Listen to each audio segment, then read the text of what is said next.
Bhagawan was absorbed in the concentration on the categories of phenomena called profound perfection. Also, at that time, the Bodhisattva Mahasattva Arya Avalokiteshvara looked upon the very practice of the profound perfection of wisdom and beheld those five aggregates also as empty of inherent nature.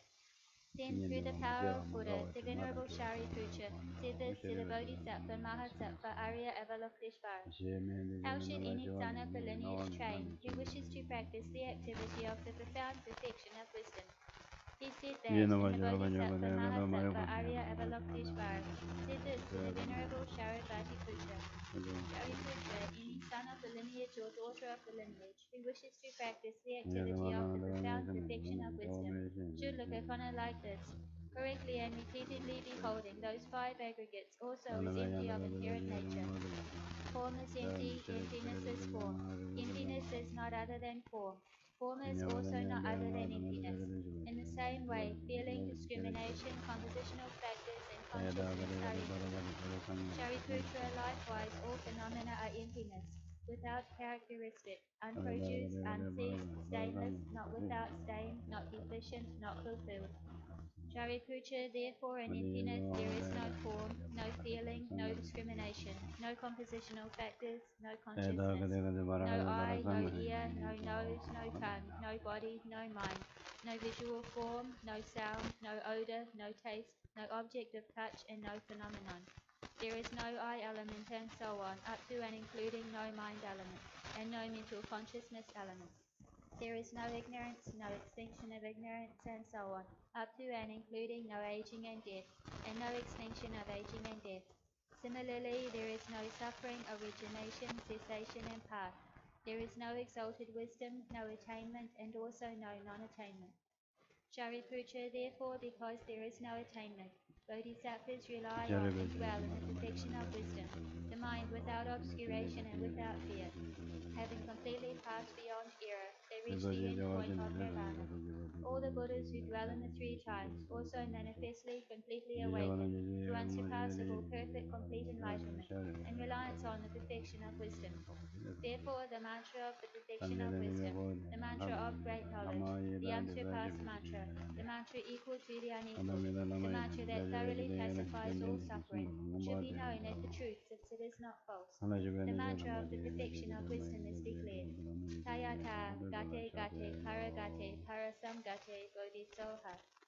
Shariputra, the Bodhisattva Mahasattva, should train in the profound perfection of wisdom like that.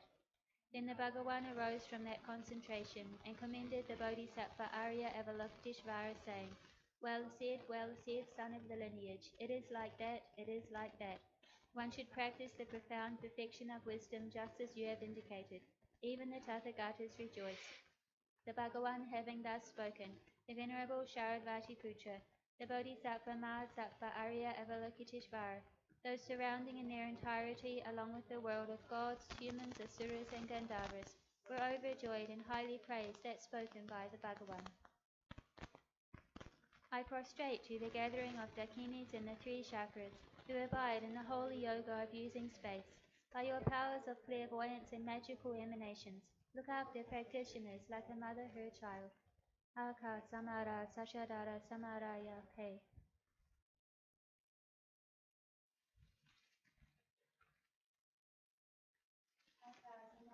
Sadara Samaraya Tayata Gate Gate Paragate Parasangate Bodhisoha. By the teachings of the three jewels possessing the power of truth, may inner and outer hindrances be transformed. May they become non-existent. May they become pacified. May they be completely pacified. May the negative forces opposed to the Dharma be completely pacified. May the host of 80,000 obstacles be pacified. May we be separated from problems and harmful conditions to Dharma. May all enjoyments be in accord with the Dharma. May there be auspiciousness and perfect happiness here right now. Page 25, offering the short mandala.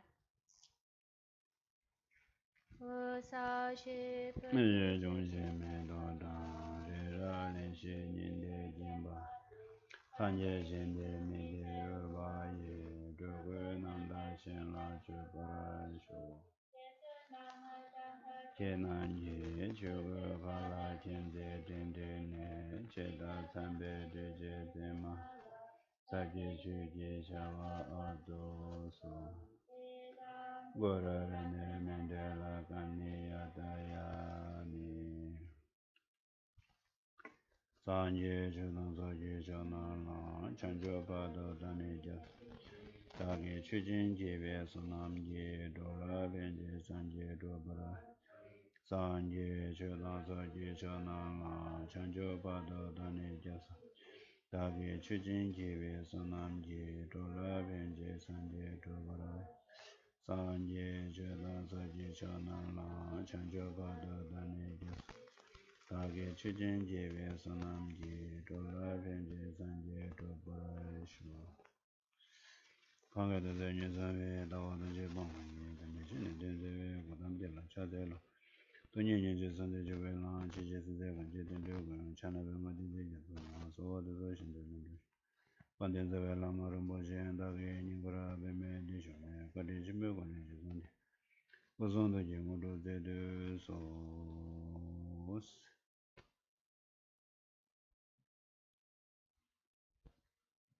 ai da 항상 곰디 꿀롱 곰디 스케파다 곰디 조디 당에 된다디 롭존 시야디 이지 삼바상을 줘야 니마니마 와 산제 리기오디 시네 삼바상을 줘야 당 눈에 수수 셈려야 셈게 윤데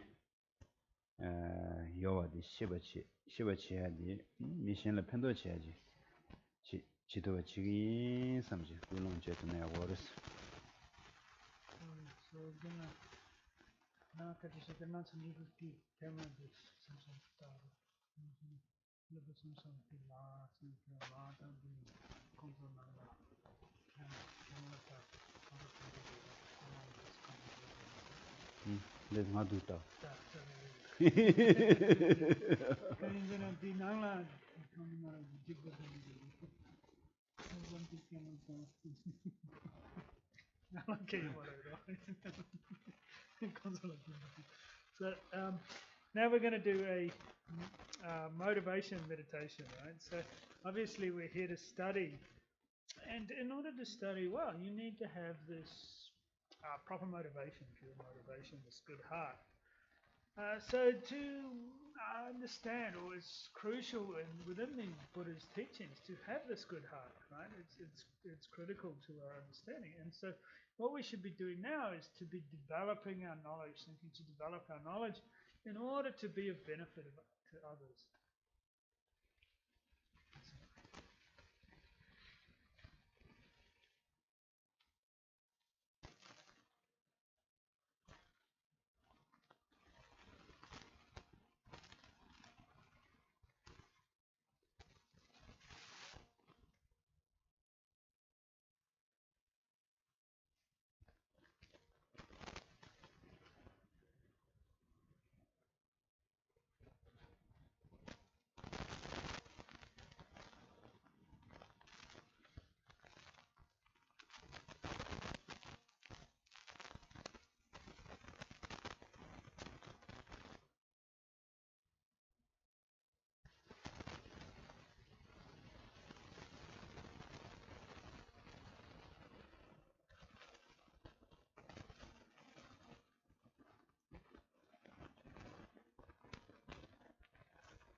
아야. 다. 당저 두스레스 단다. 추군조. 다 군조 숨난 추군조 시고라. 아니, 동원란데 간데스나 추군조라디. 간데스 용그래로. 근데 추군조라디 간데스 용그래 요르베스. 저거 TV나 저거니리. 추군조 요르베. 야면한테 간데스 용그래. 저거니. 저거 될래는데 요르스. 추군조 자자자 요르스. 근데 요단데다 남냠는 체제. 아니, 냠는 체제다. 야. 셈이야 제도네. 아니, 셈그 내저 토보 내당 동ning 웃음도 또 니장걸라. 뇌제기. 시스템도 뇌도고 연구가. 같이 미 컨트롤하나에 주 컨트롤사가 말해. 배 되자기세 유로 닝조로 유네 되자기가 말해. 아니 미 수수 잘라로 구마점네 셈라 세나레가 말해. 단도 가보용 그래. 미 슈베이네 가보용 그래. 제가 셈라 동의천을 쏘고 말. 쇼군저 원에디 유를 연하러 봐. 근데 그 누가 참 보지 요레스.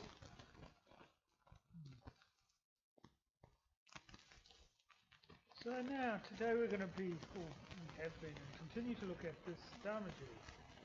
So when we talk about the Dharmajul, the first thing to address is two questions that can arise.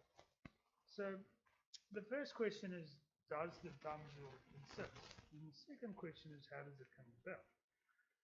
So to address the first question, whether it exists or not, well, I mean, of course, 100% it exists.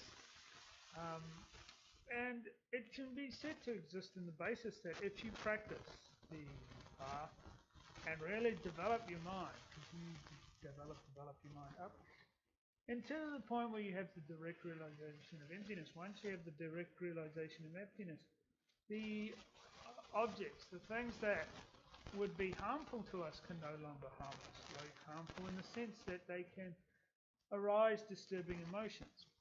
So these things can no longer, these objects can no longer harm our mind in the sense that even if somebody criticized or yelled at us, we wouldn't get angry. Even if we come in contact with object of desire, we wouldn't, or something beautiful, we wouldn't arise attachment.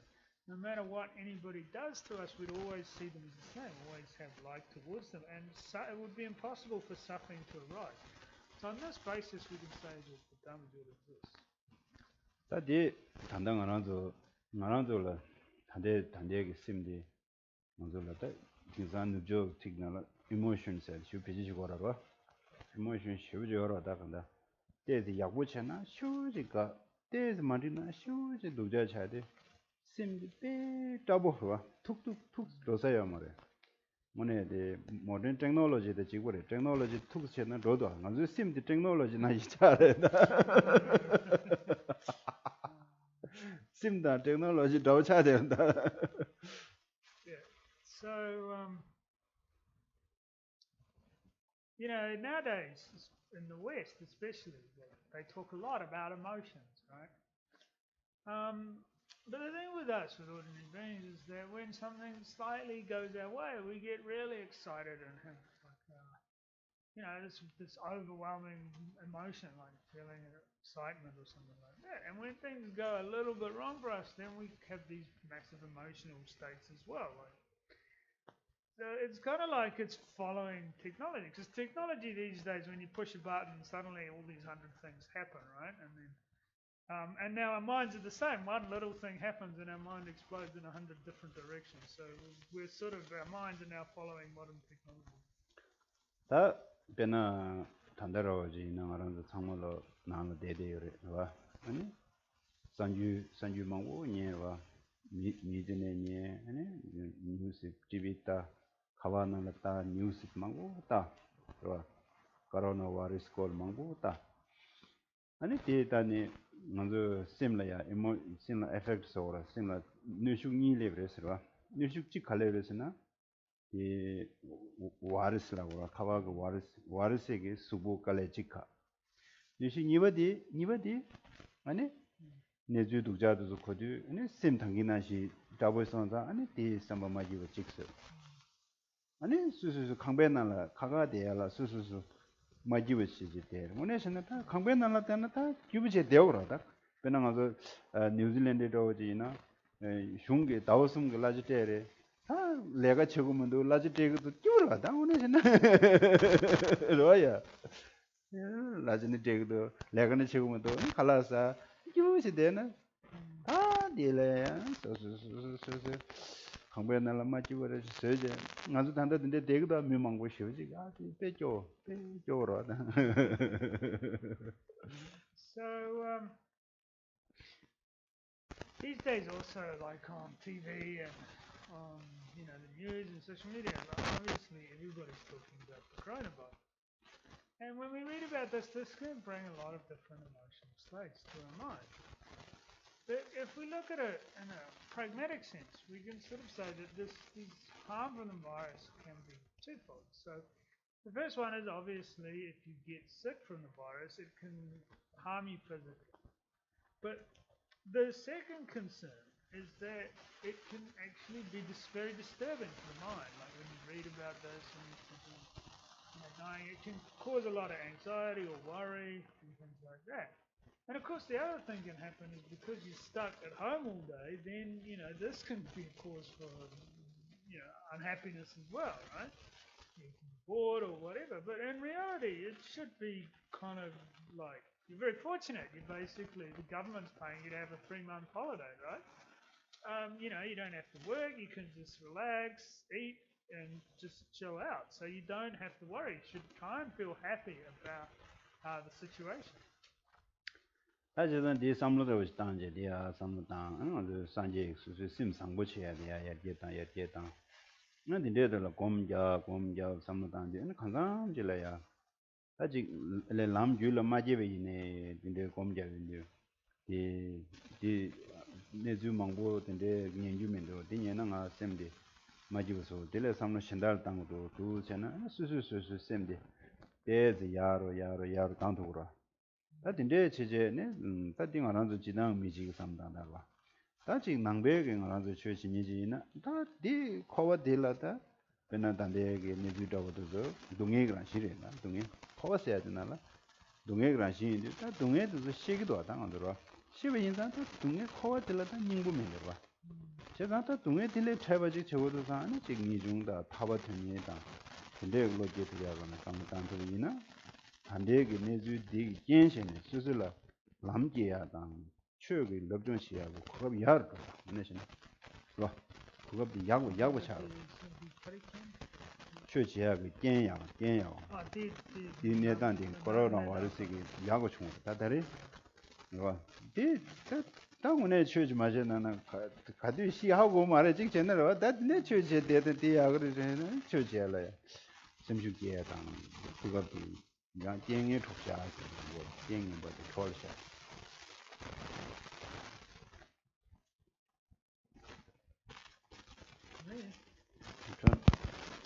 Yeah, is it okay? He's going. Can Google him?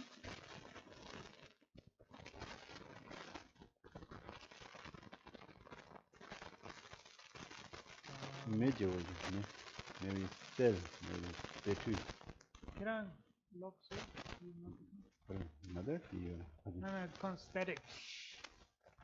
Is it better now? No, I'm asking you. Is it better now? Are you coming? I don't know.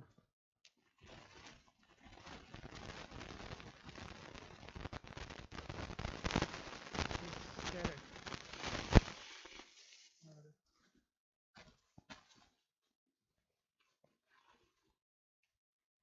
Are they happy? I don't know. Do I keep going? What do I do here? Okay, I'm going to just translate this and you can update me next time. So,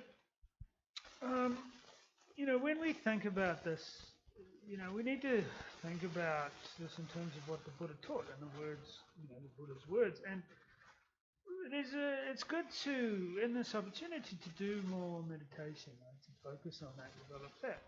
And there's a meditation a way of thinking, I should say, about this that can actually be very beneficial. But this is not necessarily designed for somebody who's commit sapati gomiti Ah. lama shukte miti kirandi lama shukti sampati mare or Mare tanda manzo da lam ge ko le chana sembe lam jula je la pendo chi tu res tande ne zi. So it's good to think about it if you feel comfortable with this from the perspective of everything that's happening is just the nature of samsara, and samsara, as Buddha taught, is in the nature of suffering, that it has no essence. So this situation now, this virus and so forth, should be able to be used as a condition or a means by which we can actually deepen our understanding of this, and strengthen our mind, feel more inspired to actually create the causes that will liberate us from this samsara. So if we can use this situation now to recognize this nature of samsara as being in the nature of suffering and having no essence. Ta dine They have to.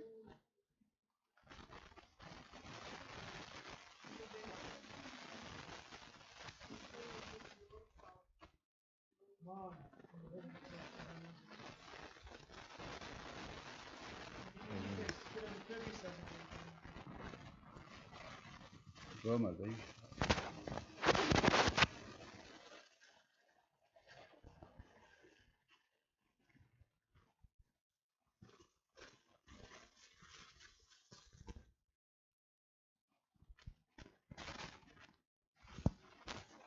Okay, is that better? Is that happening now?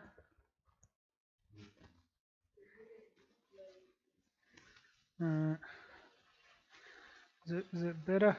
No static?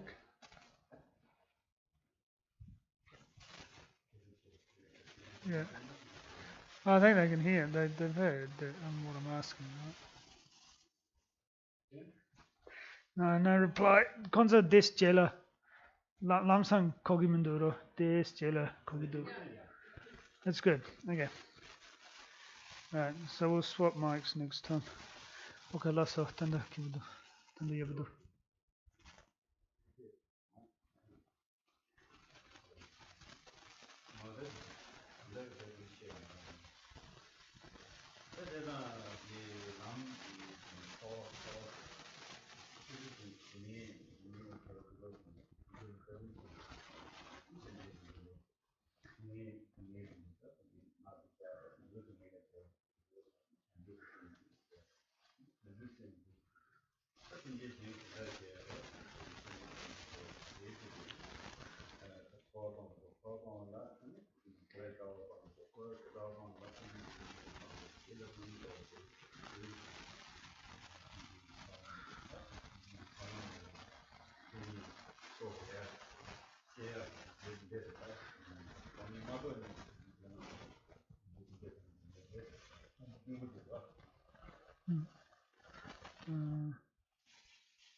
Onda dit soglam di god sogna di junction sim kom. And a company. Oh, yeah. Right.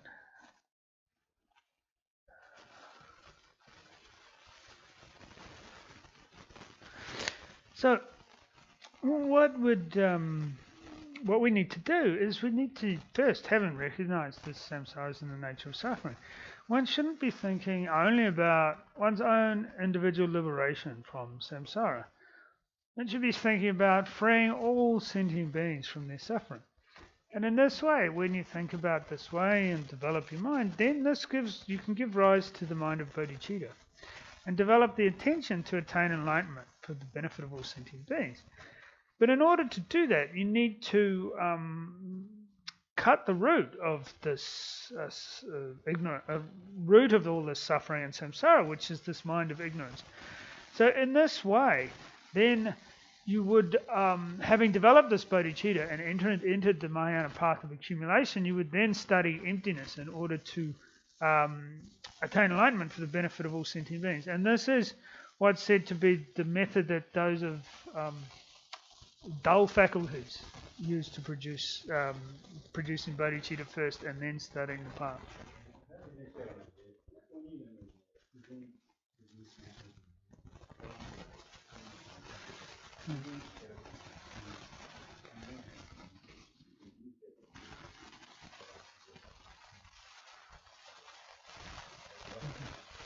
So then, you then on this path of accumulation develop the listening, reflection, and meditation. The three wisdoms: the wisdom of hearing, reflection, and meditation. And these three wisdoms are developed in the small, respectively, in the small, medium, and great parts of the path, the Mahayana path of accumulation.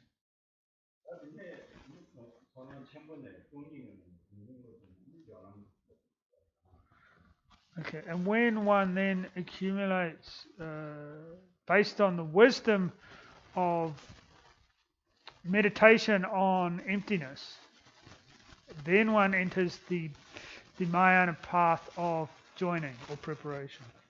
So same translate. Oh, sorry. And this has heat, peak, forbearance, and how do they say this? The pinnacle of worldly existence, I think is the word it's mostly translated.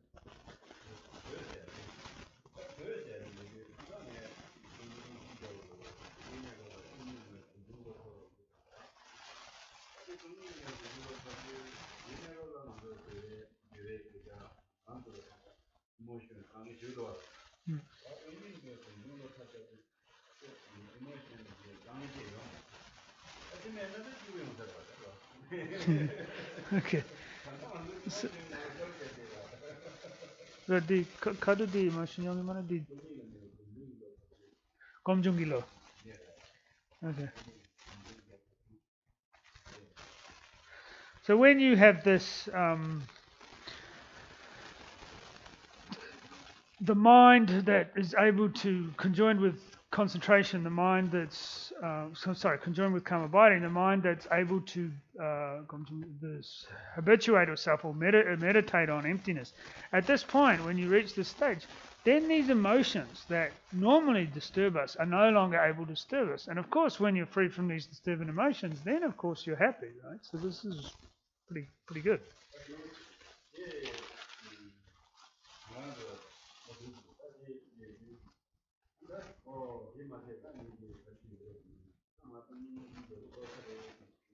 Mm. Mm.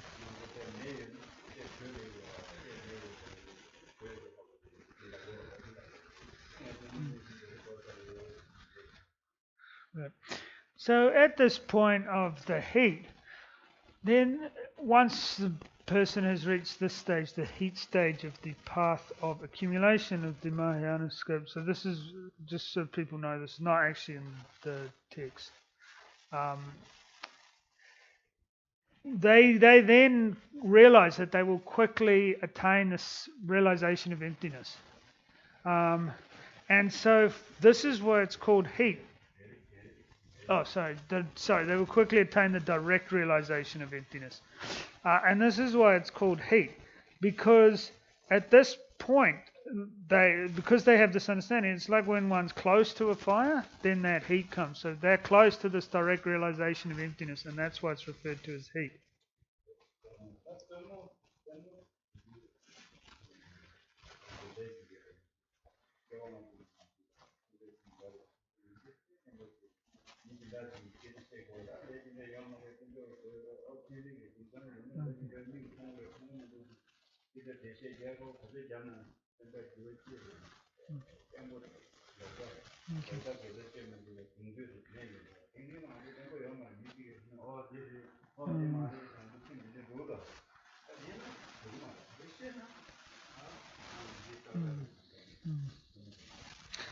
So then we talk about this peak being the next stage.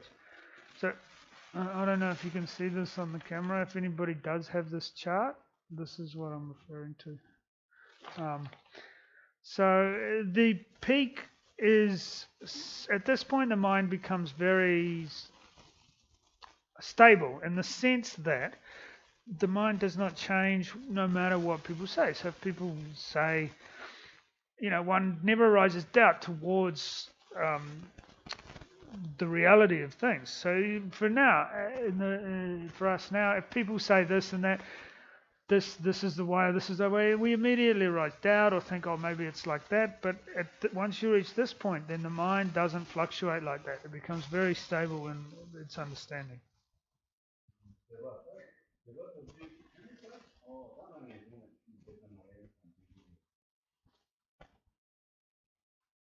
¿Dónde? Oh, so at the stage of forbearance, at the stage of forbearance, then one has this clear understanding that one will not be born as an animal or born in the lower realms.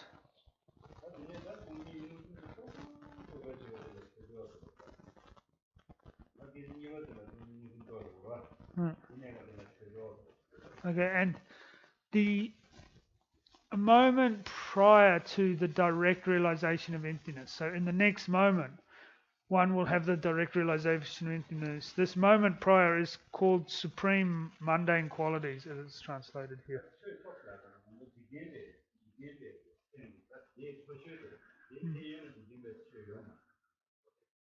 Okay, so this is the highest of the worldly existences, or the highest worldly phenomena. Beyond that, in the worldly realm, there's no higher than that. That's like the peak.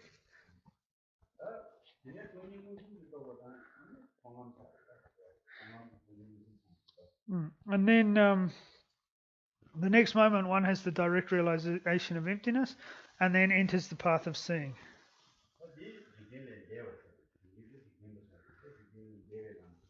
And then this is the beyond samsara, or beyond worldly existence, or beyond worldly path.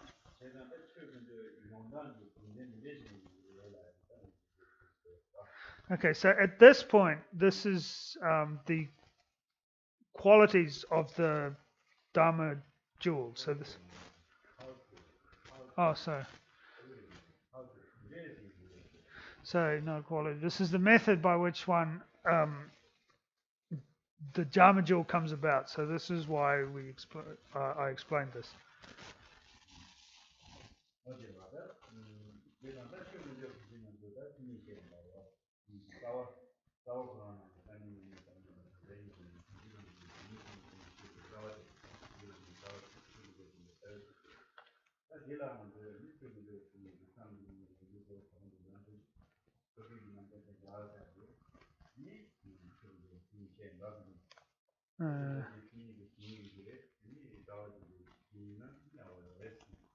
Okay, so as we referred to last time, the root verse from the Uttara Tantra is inconceivable, free from the two, non-conceptual, pure, clear, of an antidotal class, that by that which and that by which there is separation from attachment, the Dharma endowed with the characteristics of the two truth, cessation of the path.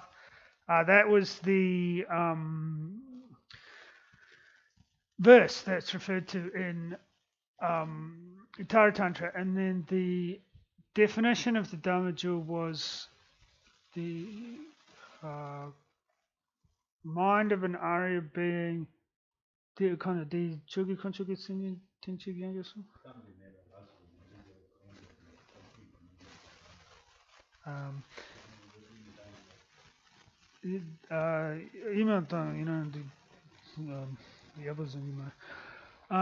the inconceivable, sorry, any or all of the 8 qualities in the mind of an Arya being, such as the inconceivable, which being the first one.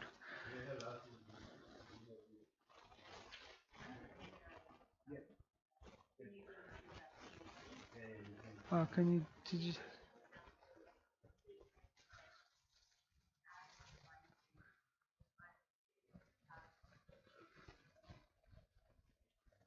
No, that's not. That's different. I think that's different to the one we said. The Yontengero, the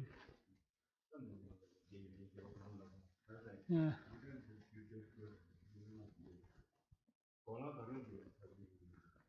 Uh, so di digre or di kari. Okay, so yeah, this is another. This was not the exact one we gave last week, right? This is a different meaning of or explanation of the Dharma jewel. But I just asked her. She said that definition's fine. Fine.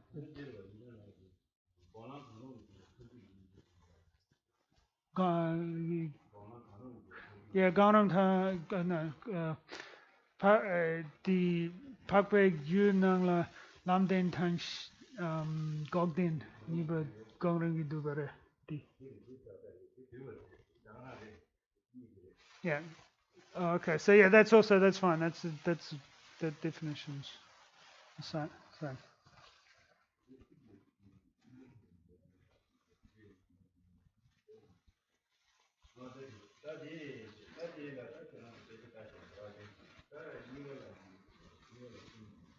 Mm.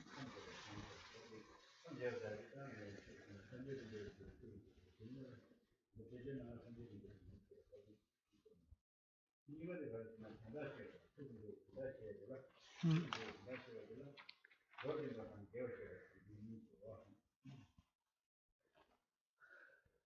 So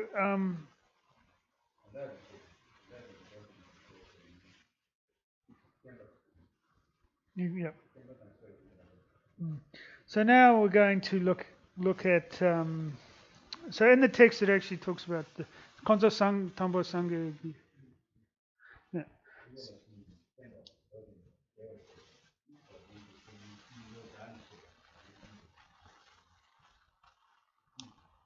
No, so now we're looking at the meaning of the Dharma jewel, and the explanation of the meaning has three aspects. So we're on page now. We're going to the um, Uttara Tantra commentary on page 44. So there's three aspects to this: the teaching, the explanation, and the connected teaching and explanation.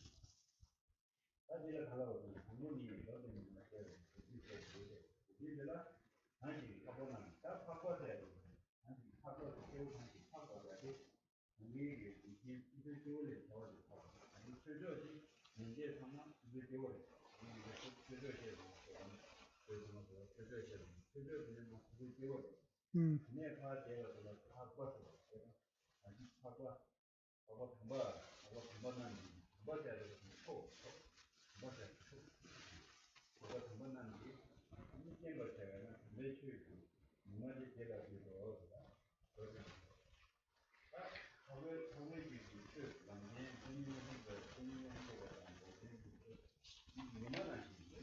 Mm.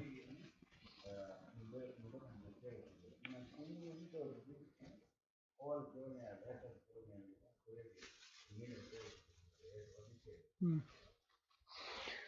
So when we look at this, it then goes down to I bow down to the Son of the excellent Dharma.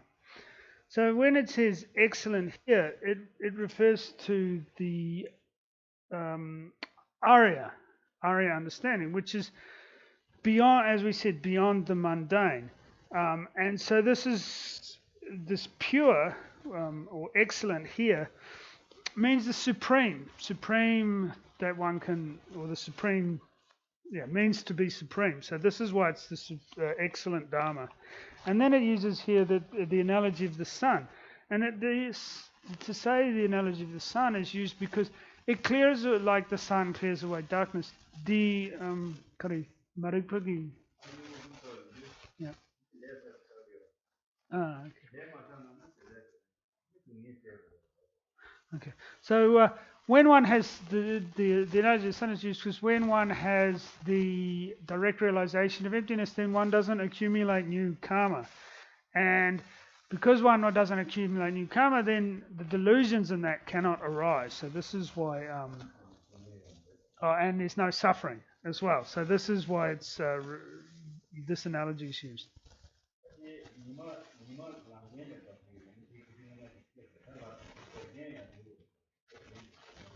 Mm.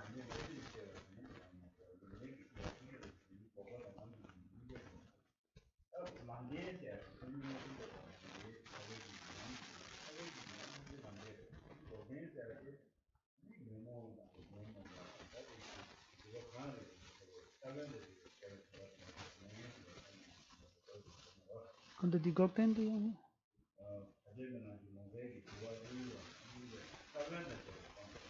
okay.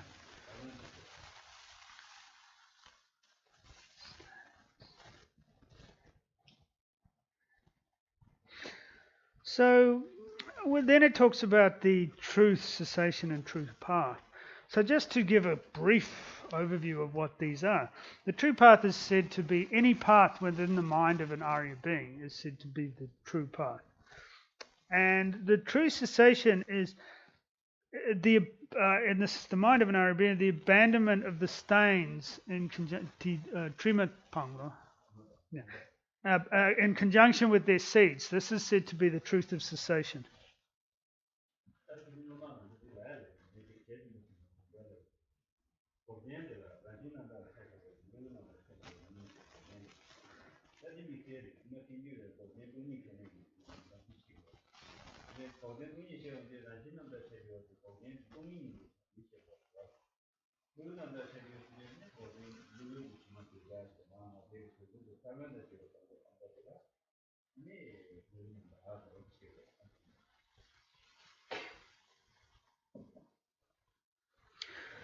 Uh, die takbe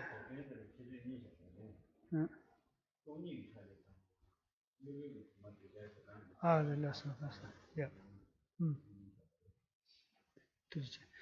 So when we talk about this true cessation, it goes on to talk about that. And then there's the explanation of the natural purity and the explanation of the purity of the adventitious. So the explanation of the natural purity is referring when we have the truth of cessation. You can say there's two aspects. The first aspect is the realization of emptiness, and this is the natural purity. And then the second aspect is the abandonment of the stains in conjunction with the seeds, and this is said to be the purity of the adventitious.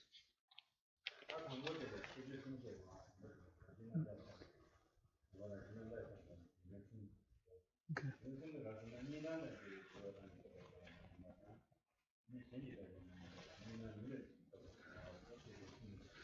Okay, so now on page 45, you see here 2A, 1A, explanation of the natural purity. So this then goes on to have three parts. So not being the object of realization of a consciousness with dualistic appearances, not being the object of realization of others, and being an object of realization through eliminating dualistic appearances. So these three are the subject, the headings or the subdivisions.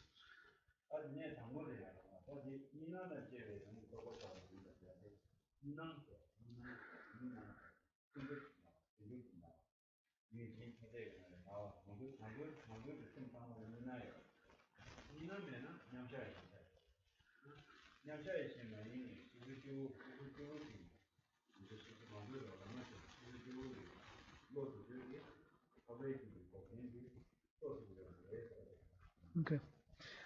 So it says not being the object of realization of the consciousness with dualistic appearance. So this dualistic appearance is said to be these, this appearance of the kunsobgi nangwara. So this like veiled or relative appearance, this true appearance of true existence, and so forth. So this is what's referred to when we talk about dualistic appearances. So the mind that's endowed with this is unable to realize this pure wisdom. And for this reason, it's said to be not being the object of realization of a consciousness with dualistic appearances.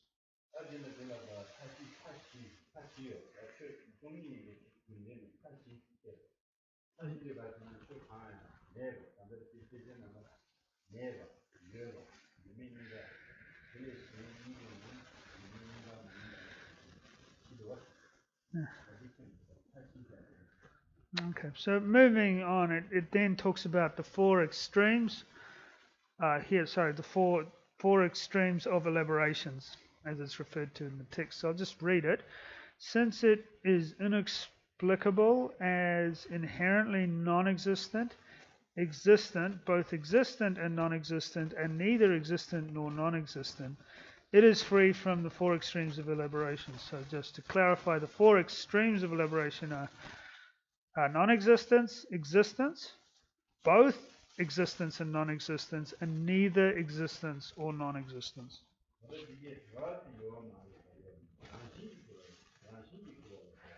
Right.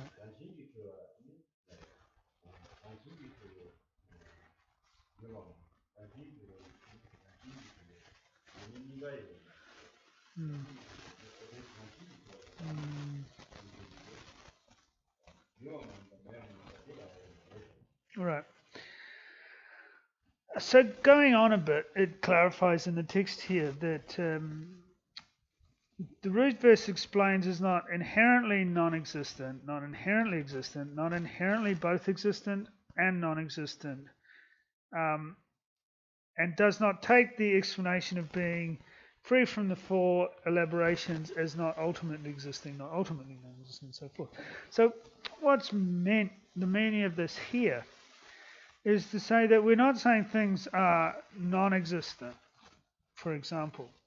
It's saying they're not inherently non-existent. They're not inherently existent. They're not inherently both existent or non-existent, and they're not inherently neither existent or non-existent. So it's referring to it in terms of their lack of inherent existence, not their lack of existence entirely.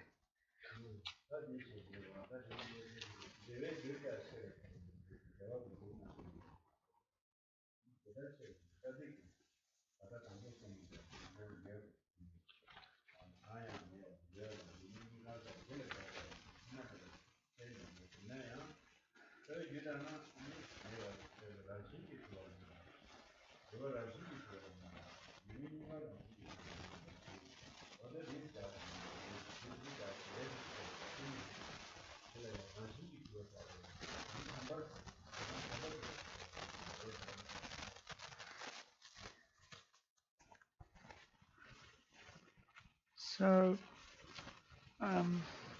I'll just read it out once again. So I have explained it as such according to Sanga's commentary.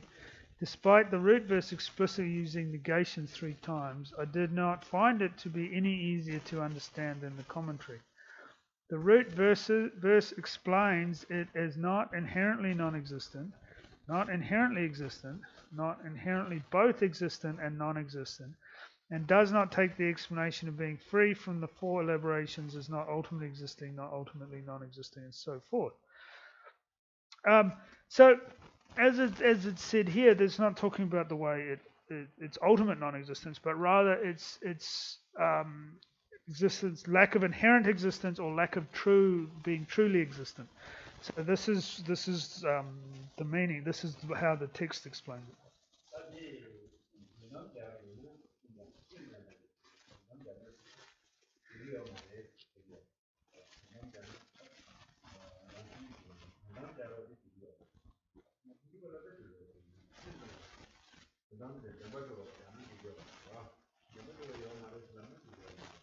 Okay. Right. Mhm.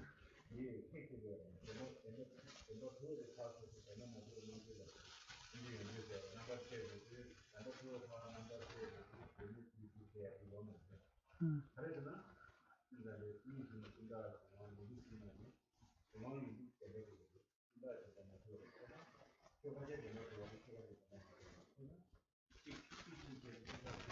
Mm. Okay. Mm.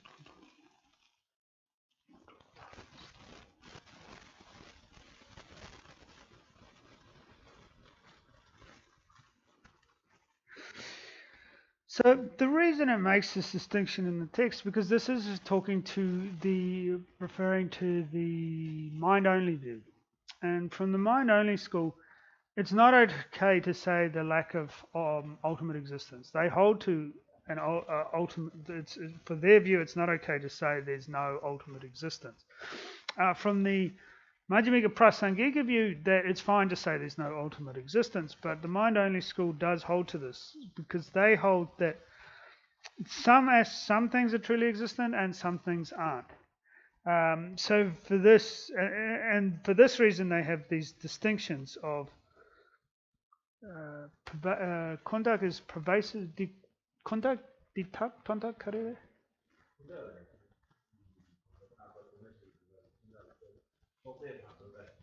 Uh, yes, I literally it means impute, but I think it was translated as pervasive elaboration for this contact.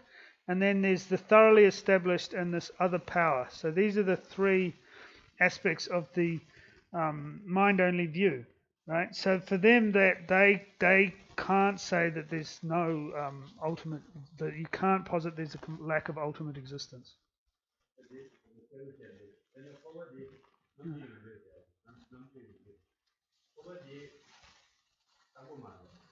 Right.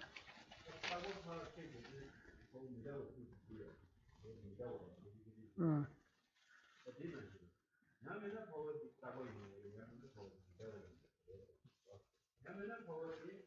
Mm.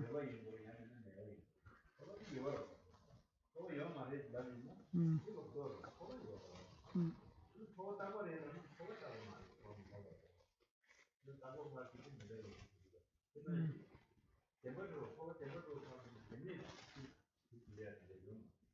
Mm. The same somebody.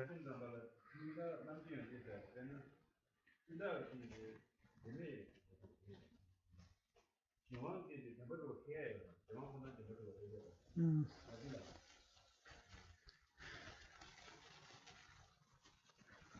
So, if you read here at the very bottom, like this, below the actual root text, it explains a little bit of what's being meant here about this non direct contradiction, right? The mind-only school doesn't hold to this in the sense of true existence. So what's meant by this this direct contradiction means if something's a phenomena, it has, we say, like, it either has to be permanent or impermanent, right? So if you say, oh, it's not impermanent, therefore it has to be permanent. And if you say it's not permanent, therefore it must be impermanent. This is what's meant by this directly contradictory. Permanent and impermanent directly contradict each other. However, when it comes to truly existent, the mind-only school doesn't state that. They don't state that if there's no true existent, if there's no if you say it's kind of di sem sampati tempama drupa.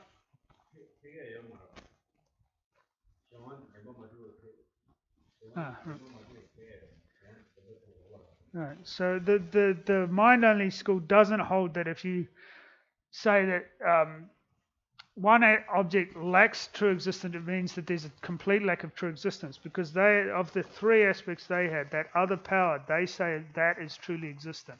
So they don't hold that all phenomena are not truly existent.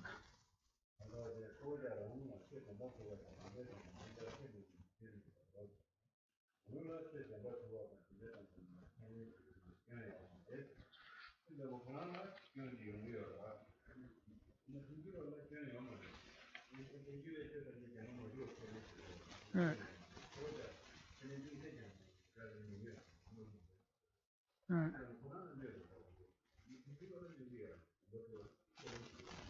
Hmm. So, you know, from the mind only view, they can't hold that all phenomena are not truly existent. So, from a Majjhimika Prasangika view, there's no problem with that. They hold all phenomena truly existent, and for that reason, they say it doesn't harm their philosophy to hold that assertion. But the mind-only school holds some phenomena to be truly existent. So therefore, it does harm their view to be able to say that all phenomena are not truly existent. So, the lock not been talked about? Okay. So I'll just, because we don't know how many of you have the text, I'll just read this out.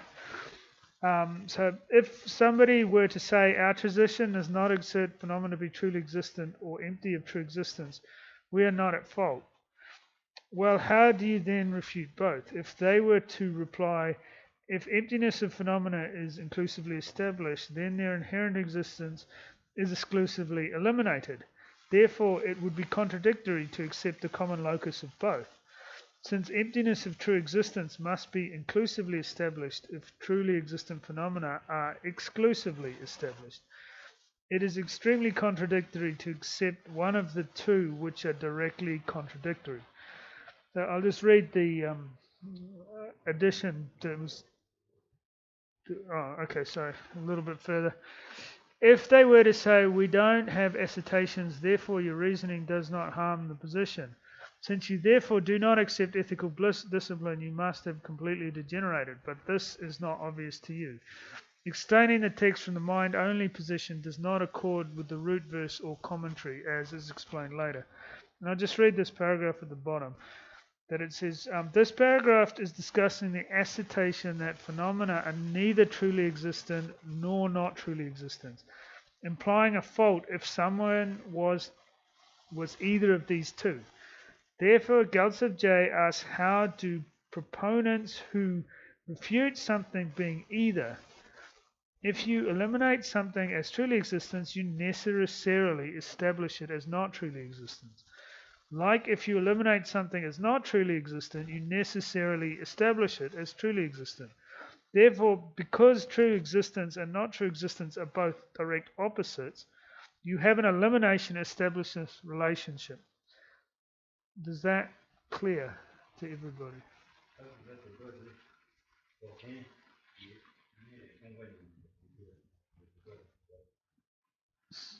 So this is this is like the summary of this is the explanation of emptiness, right? It's the essential explanation of emptiness.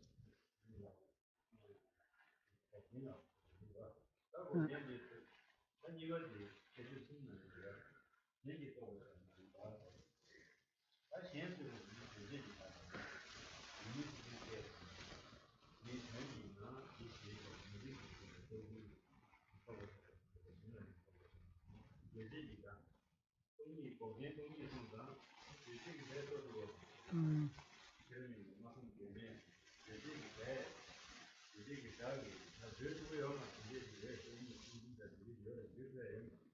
Mm.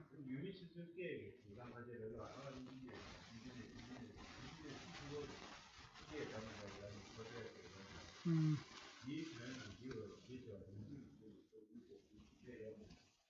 Mm.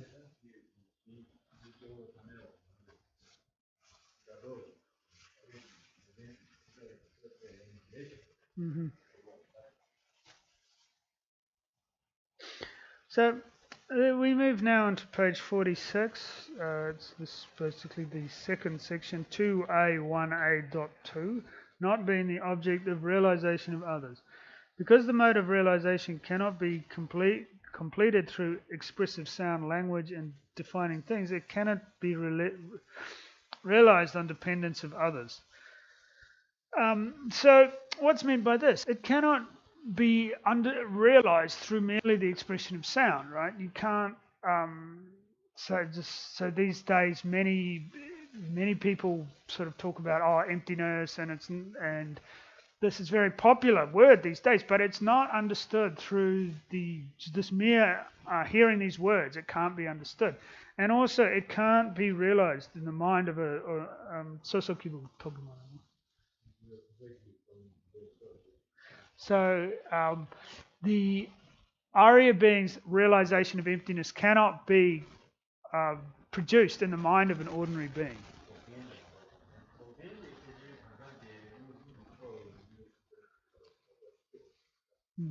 And the true cessation is only produced in the mind of an Arya being. It's not. It doesn't exist in the mind of ordinary beings.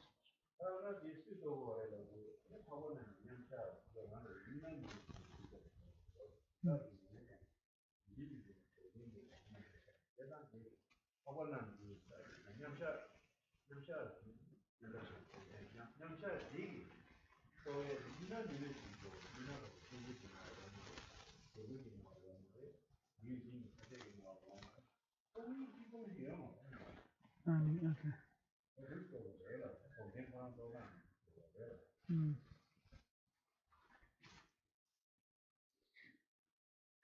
So then it moves on to the next section, 2A1A.3, being the object of realization through elimination of dual experience. It is known by a meditative equipoise of an Arya being through the elimination of dualistic appearance. This explains by way of the entity of the object possessor the factor of natural purity that is true cessation. So when we refer to this meditative equipoise of an Arya being through the elimination of dualistic appearance, what it means is in this equipoise on emptiness, there's none of this relative aspects don't appear, the dualistic, this dualism, yulten yulchen tati disons, no? Kira di dualist nipa mepo or yulten yulchen? There's no appearance of the separation of subject and object. The only thing appears to this mind is emptiness. So,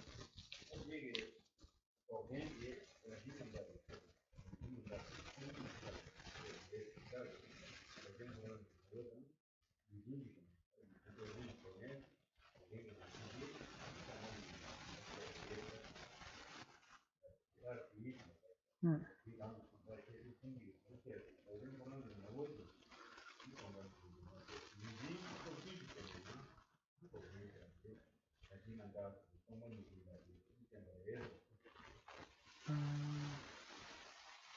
Quando de Yankees.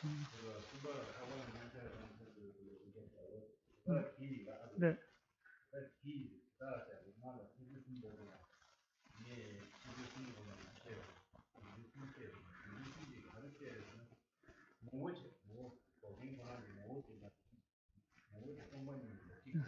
okay.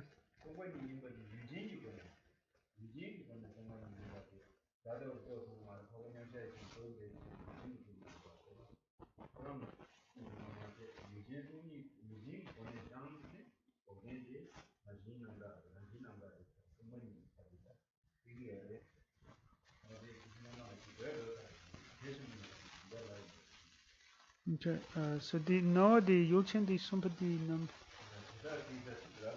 Yeah, the stick direction to the. Oh, true cessation. Hmm.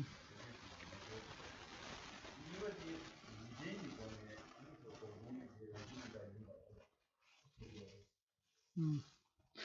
So then it goes on. These explain by way of the entity and object possessor the factor of natural purity is true cessation. So this means that these the Yunsen som the no tang the Yujin.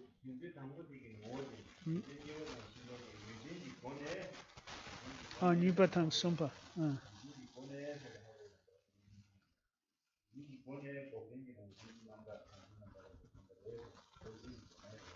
Okay.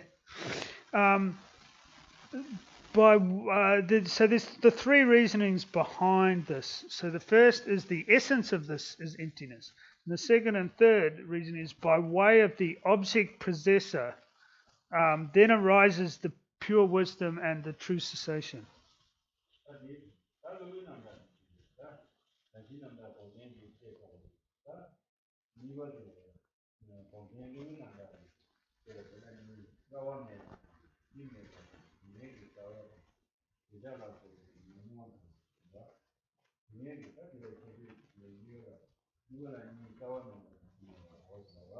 Hmm.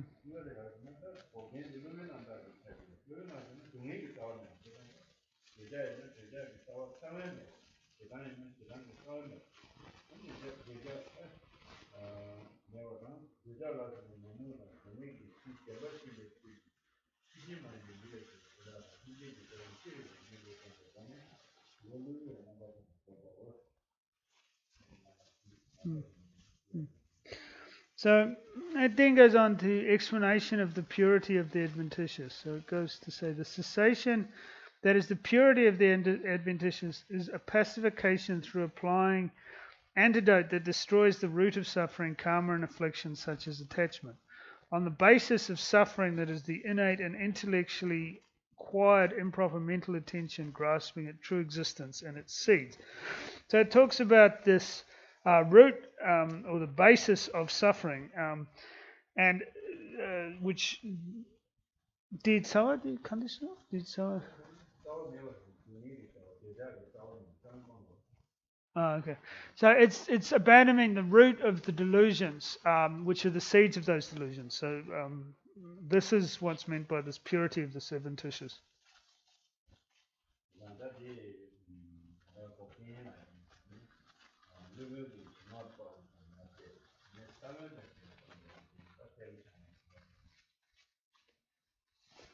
So to understand it, it means that by abandoning the root of these stains, that's the purity. The abandonment of the root of these stains is the purity of the adventitious.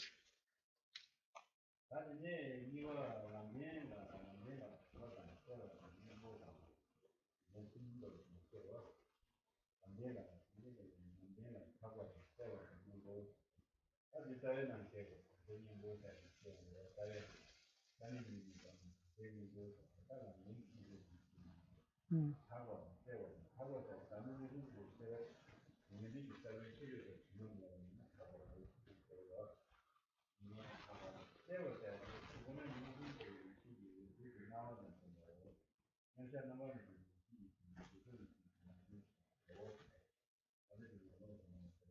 Okay, so it goes then on to explain the 2A2, which is the true paths, which has three aspects: purity, clarity, and antidote. And then it goes on to explain, well, the verses: with undefiled radiant lights of rays of stainless exalted wisdom, Dharma subdues attachment, anger, and obstruction with regards to all objects. Then goes on to explain the first of these three, the purity, which is the wisdom directly realizing selflessness, does not have the defilement of the seeds of obscurations relevant to it.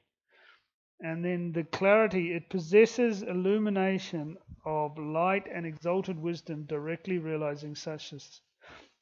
The exalted wisdom of subsequent attainment, qualified by non-conceptual exalted wisdom, meditative equipoise, should also be known as a true path.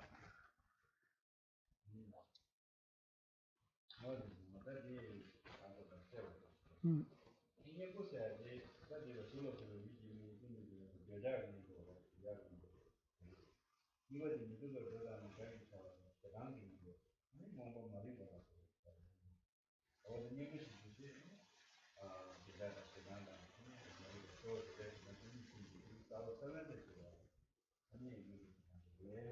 Mm. So then the third one, which is antidote, it goes on to explain this, in essence meaning that it's the antidote to attachment, it's the antidote to anger, and it's the antidote to ignorance. So in this way, this becomes the antidote. The true path becomes the antidote to the three root delusions of attachment, aversion, and ignorance.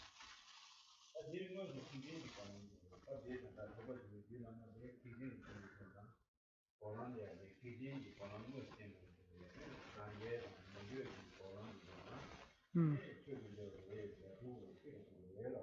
Mm.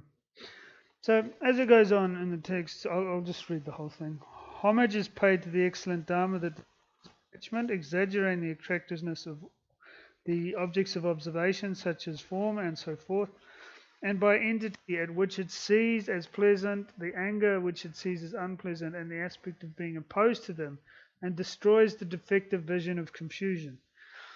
Here it is explicitly shown the Mahayana true path of cessation, but it also indicates the Dharma jewel of the same name, which is an object to strive towards by solitary realizers and hearers, even though it is not what is expressed as the object here.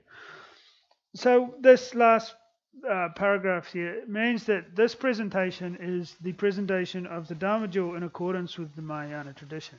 However, the the hearers in solitary realized path have their own explanation of the Dharma jewel, right, and their own version.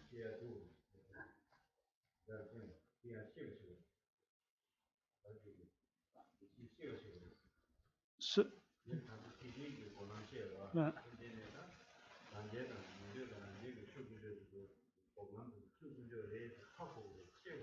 Oh, okay. They have their own knowledge or knowing or understanding of the Dharma jewel, the hearers and solitarily realizers. So this is, even though it's not the explanation exactly as it's given here, they have their own understanding of what the Dharma jewel is.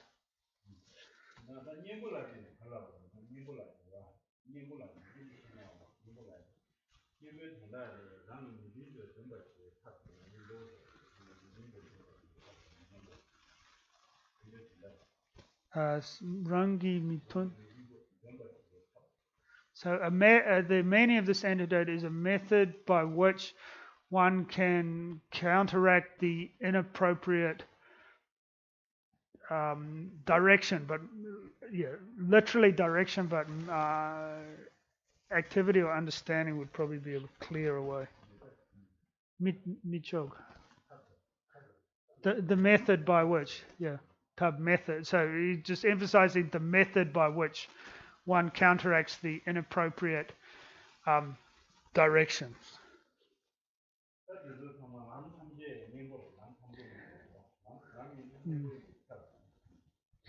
So in this way, all paths are necessarily antidotes.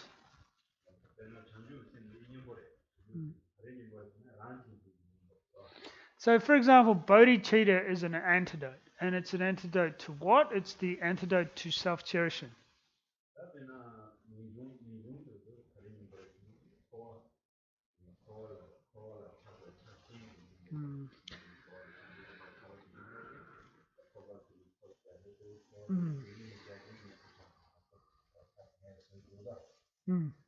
So, if we then take the renunciation, that's an antidote. What's it the antidote to? It's the antidote to attachment to samsara. Or thinking that samsara is good or positive or anything like that.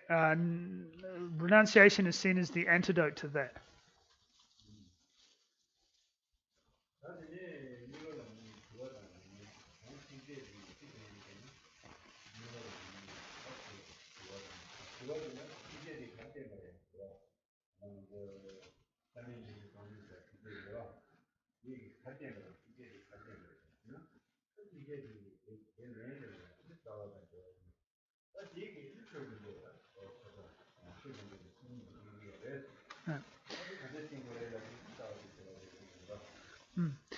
So then it goes on to section 2b on page 47 near the top. So we have the questions and answers. Then the first part, the questions, it says what is taught by this verse, and then the answer comes. And then the answer has two parts, the root verse and the commentary. And looking at the root verse, it says here, this is verse 1. Okay, so and this is what you have to memorize. It's inconceivable, free from the two, non-conceptual, pure, clear, and of an antidotal class, that which is and that by which there is separation from attachment. The Dharma is endowed with the characteristics of the two truths of cessation and path.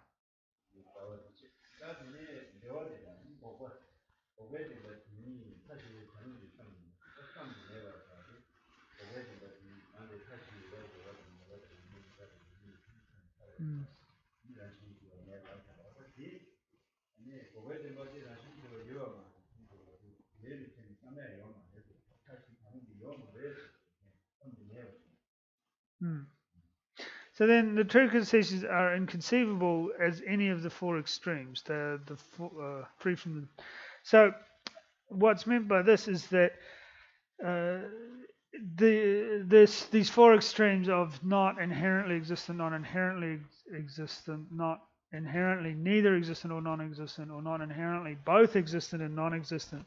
These shisampa mepare?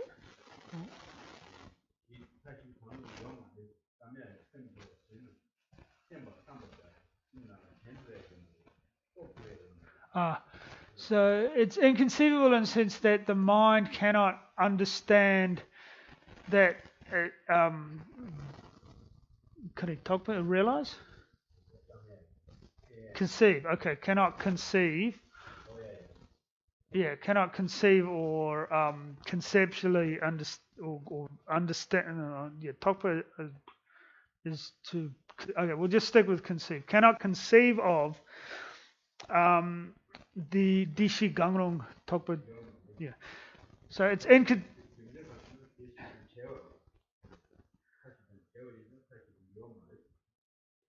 So yeah, so because it's free from these four extremes, um, then it doesn't have any of these four extremes. It does, and this is not something that is conceivable by the mind.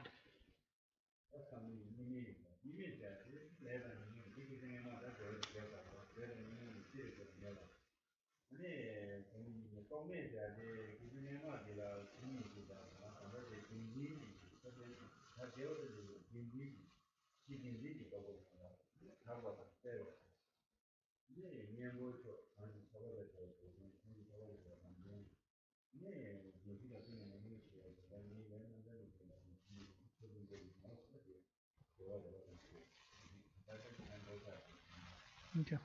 So I'll just read it out. The true cessations are inconceivable as any of the four extremes. They are free from the two karma and affliction, without the basis, concepts of true existence, pure, clear, of an antidotal class. Thereby, true cessations are the entity of freedom from attachment, and true paths the cause of being free from attachment. With the Four Noble Truths from amongst the two thoroughly affected truths and totally pure truths, the totally pure truths are the Dharma jewel with the characteristics of the two truths.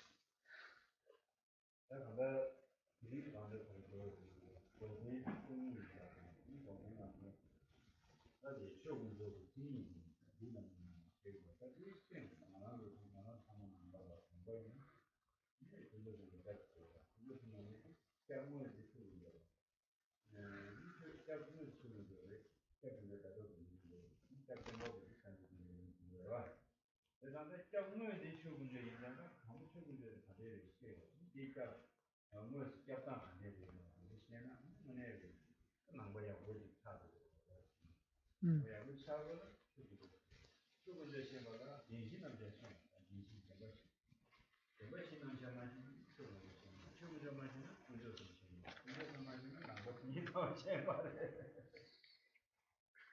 Kada di tempeshi makono? Ah, no.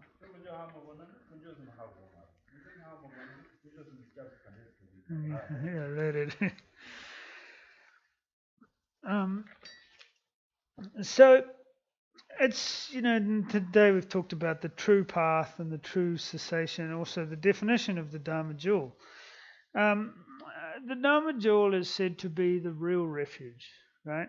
The Buddha is said to be the teacher, and the kondo di chab the gendon di kariso di tripa.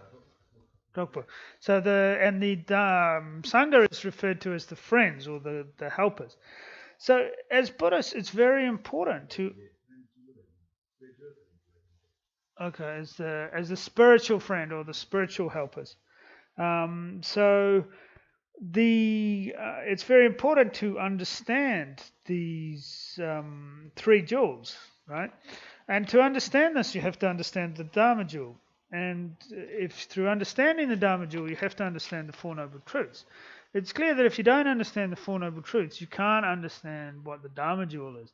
And if you can't understand what the Dharma jewel is, you can't understand what the three jewels are. And if you can't understand what the three jewels are, then it's not possible to take refuge. So how can one take refuge without that understanding?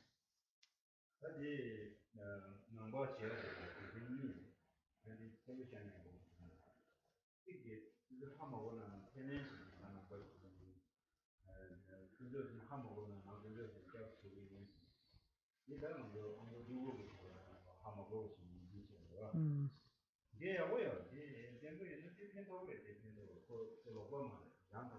Mm.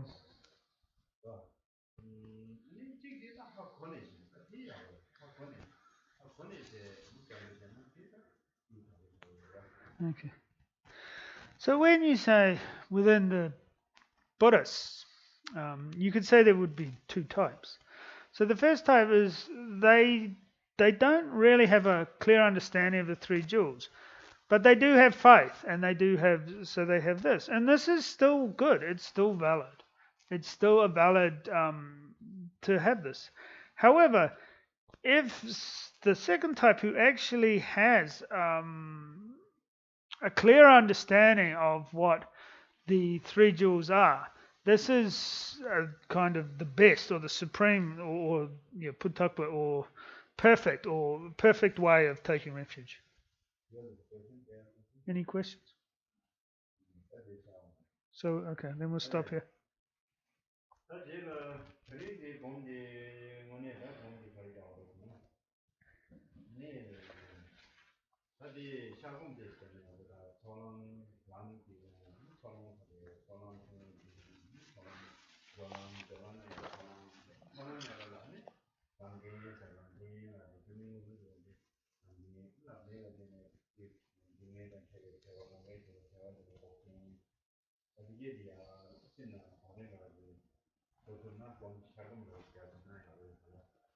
Okay, so if you can, for the preparation, if you can do this like stages meditation, like the different aspects of the meditation. Chagom. Yeah. So Chagom means like, okay, do one, then two, then three, then four. So realize it, meditate in terms of the stages. And so the stages would be the Chagom did she did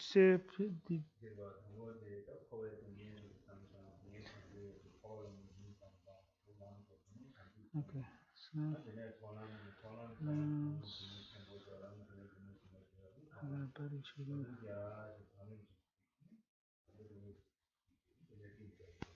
okay, so in this, the stages would this be first realizing the suffering of samsara, then developing renunciation, then developing bodhicitta, and then going through the different parts of the path of accumulation, and then the different aspects of the path of preparation. And then, so this way you can understand these different stages that one develops along this path. So these are the.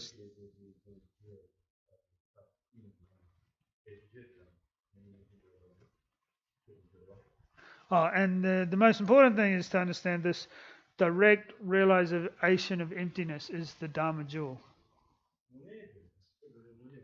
This is the real Dharma jewel. This.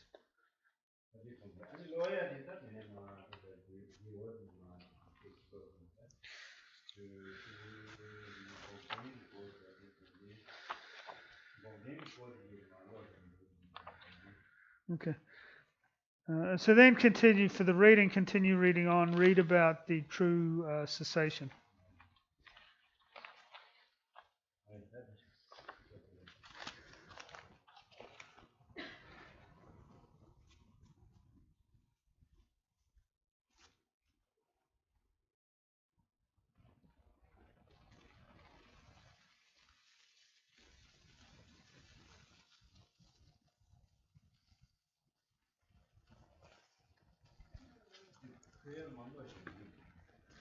Do you want to do it? My voice not very good.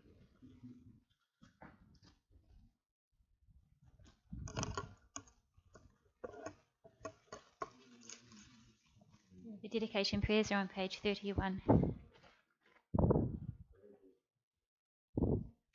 O sa shi pukhi chukshe me tok cham ri rab ling shi ni de kan pa di sangye shing du mi te uagi troku nam dak shing la cho pa shok jetsun la me ku te rab ten shing nam ka chun le cho chu ke pa dang lo sang ten pe jo me sa sum gi jo we mun sao tak tu ne gyu chik Yidam Guru Ratna Mandala Kam Niryatayami. Due to the merit of these virtuous actions, may I quickly attain the state of a Guru Buddha and lead all living beings without exception into that enlightened state. May the supreme jewel bodhicitta that has not arisen arise and grow. and may that which has arisen not diminish, but increase more and more. Whatever slight positive potential I may have created, by paying homage, offering, and acknowledging my faults, rejoicing and requesting that the Buddhas stay and teach, I now dedicate all this for full awakening. I dedicate all these roots of virtue with the dedication praised as the best by the victorious ones thus gone of the 3 times, so that I might perform the noble Bodhisattva's deeds. May the King of Dharma, Tsongkhapa's way of Dharma practice flourish. May the omens of obstacles be pacified, and all the conducive circumstances be complete. The wish-granting, wish-fulfilling jewel, source of every single benefit and happiness in this world, to the incomparably kind Tenzin Gyatso I beseech, may all your holy wishes be spontaneously fulfilled. Saviour of the snowland teachings and transmigratory beings, who makes extremely clear the path that is unification of emptiness and compassion, to the lotus holder Tenzin Gyatso I beseech, may all your holy wishes be spontaneously fulfilled. You who uphold the subduer's moral way, who serve as the bountiful bearer of all, sustaining, preserving, and spreading Manjunath's victorious doctrine, who masterfully accomplish magnificent prayers honoring the 3 jewels. Saviour of myself and others, your disciples, please, please live long. By relying on the 2 accumulations of myself and others in the 3 times, may the teachings of the conqueror, Losang Dragpa, blaze for a long time.